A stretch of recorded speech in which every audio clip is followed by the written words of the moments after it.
Shooting champion Konika लायक की मौत। अभिनेता सोनू सूद से राइफल लेकर चर्चा में आई धनबाद की बेटी का शव कोलकाता के छात्रावास में मिला।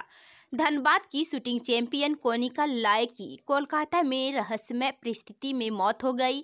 बताया जा रहा है कि महिला खिलाड़ी ने अपने छात्रावास के कमरे में फांसी से लटककर आत्महत्या कर ली। कारणों के बारे में कोई जानकारी नहीं मिल पाई है।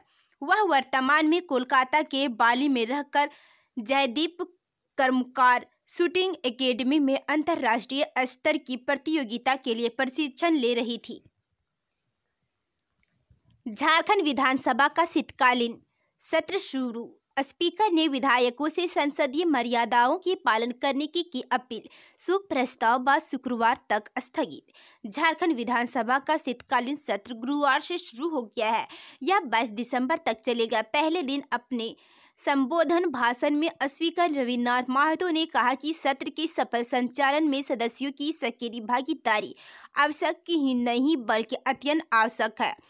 सदन रूपी जीवंत मंच से राज्य की समस्याओं का निराकरण हो पाता है। ये सभी आपकी सदन में उपस्थिति होने से सार्थक विचार विमर्श और संसदीय मर्यादाओं के पालन से ही संभव हो पाएगा। उन्होंने कहा कि सदन में सत्ता और विपक्ष की अपनी अपनी भूमिका है जो प्रजातंत्र में जरूरी है। सदन में जनप्रतिनिधि होने के नाते सभी मिलकर राज्य के भविष्य के बारे में चिंतन मंथन करते हैं। सदन प्रजातंत्र का आधार स्तंभ है। इसके बाद सदन के अंदर शोक प्रस्ताव लाया गया।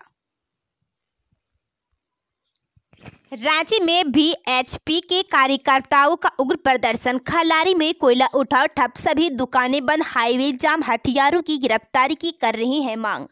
रांची में खल्लारी के वीएचपी प्रखंड अध्यक्ष मुकेश सोनी की बुधवार की शाम हुई हत्या के विरोध में वीएचपी के कार्यकर्ता उग्र प्रदर्शन कर रहे हैं। गुरुवार सुबह से ही खल्लारी कोयलांचल को पूरी तरह से बंद कर दिया गया है।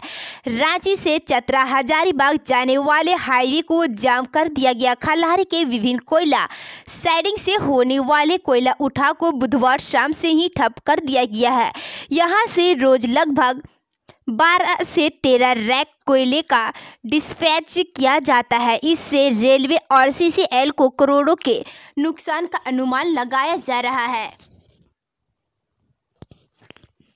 झारखंड के 6 जिलों में पारा 10 से नीचे। 4 दिन में रांची के तापमान में 6 डिग्री सेल्सियस की गिरावट। रामगढ़ में सबसे ठंड।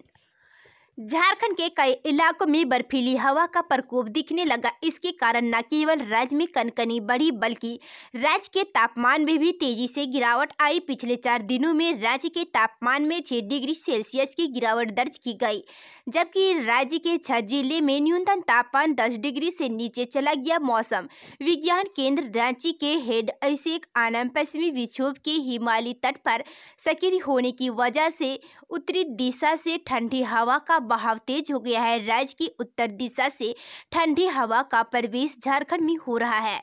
अभी राज्य के उत्तर पश्चिम भाग में डाल्टनगंज, गढ़वा, लातेहार, चतरा, कोडरमा और लातेहार के अलावा समीपवर्ती इलाके में ठंड का प्रभाव ज्यादा है। वहीं राज्य के दक्षिण भाग के जिलों में अभी न्यूनतम तापमान 10 डिग्री सेल्सियस से ऊपर चल गया है। गुमला पुलिस एक्शन में नक्सलियों की तलाश में जंगल में घुसे एसपी। घंटों चला सर्च ऑपरेशन। भाकपा माओवादी द्वारा 15 दिन पहले कुरुंगल थाना के नए भवन को बम से उड़ाने के बाद गुमला जिला की पुलिस एक्शन में है। गुमला पुलिस व सीआरपीएफ ने कुरुंगल इलाके में नक्सलियों की तलाश शुरू कर दी है। इस अभियान के तहत बुधवार को गुमला के पुलिस अधीक्षक डॉक्टर रेश्याम व करीब नक्सलियों की खोज में जंगल घुसे।